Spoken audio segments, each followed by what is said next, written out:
In the following tutorial, we're going to take a look at the classic bouncing ball. Let's begin by opening up the bouncing ball start file and, of course, save the file, removing the underscore start so that you have your own. And in this tutorial, what you're going to be learning how to do is, of course, different principles of animation, because that's what the bouncing ball typically shows, as well as some of the tools of Flash, including editing multiple frames and moving timelines, or moving animations onto different timelines. So let's begin by looking at the first two tweens we're going to create, a motion tween and a classic tween. We're going to also be creating new timelines, or new layers, in order to create the animations, because we're going to be putting most of the animations on the main timeline at first, and then we're going to be moving these into their own independent timelines afterwards.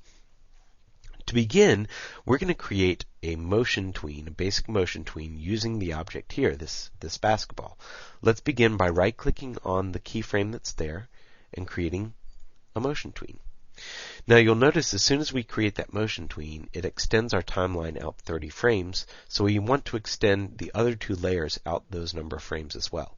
You can do that by selecting the layers and then choosing right-clicking and choosing Insert Frame. Now, for the layer above, for the ball, we want to create a keyframe at the end before we go and create the keyframe in the middle. And that's very, very important, because if we were to move the object down right now to the floor, it'd be difficult for us to get the keyframe at the end. So it's often important that you realize where you're animating to, and sometimes even animate backwards. Put your initial position for the object where you want it to be, and then go back and move the beginning point to where you want it to start from. Anyway, to create a keyframe here at the end, it's very easy just by nudging the object. Select it, click up, and then click down, and you'll see it goes right back to where it started from. And that's a very easy way to create a keyframe like we did here. Now let's go to frame 15, click on the Shift key and hold it down and drag this object until it goes down to the line. You'll see it might even snap to it. We've created that animation. Now we're going to create the same animation using a classic tween. So we need to create a new layer. I'll call this Anim2. Now we need a new basketball to bring out. And if you want to, we can make sure it's kind of at the same height if you want. Get it as close as possible. Drag it over so it's kind of centered on our two play controls. And in order to create the animation here, we want to do kind of the same sort of thing.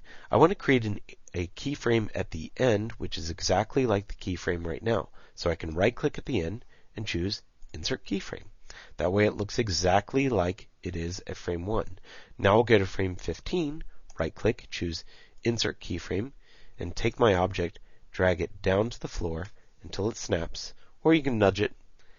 And then I need to create my classic tweens. So you can right-click, choose Create Classic Tween, and right-click again and choose Create Classic Tween. Or you can select through both and create a classic tween. Anyway, I've now created this animation, and if you want to test it, this is what it looks like. Right now it's quite boring. But we're going to go on to the third animation, which makes it a little bit more interesting, adding ease in and ease out. Let's create a new layer, and I'll call this Anim3. And now, wouldn't it be nice if we could take Anim2 and move it over to Anim3? Well, it is possible. To do so, we can do a couple things. We can select, or we'll need a couple tools. We're going to select the frames that are here, and I could right-click and copy the frames and then paste those frames, but it's a lot easier actually just to select the frames and then hold down the Alt key and click and drag those frames up. That way we've duplicated them. Now I'm going to lock Anim2, and I want to turn on the ability to edit multiple frames so I can select all the different copies of the object at the different frames here and move them over. To turn on that, we go to the icon here at the bottom and we select the range of keyframes so it's wider. Now we can click and drag to make sure that we select all the objects that are in those keyframes, and then we can move them over to the right by holding down the Shift key, making sure it's constrained, and you'll see that we've duplicated those frames over. Now turn off the Edit Multiple Frames, and you should be able to see that you have the same exact animation for animation 3. Now, we are going to change one thing about this animation, and that is the slow in and slow out, or ease in and ease out.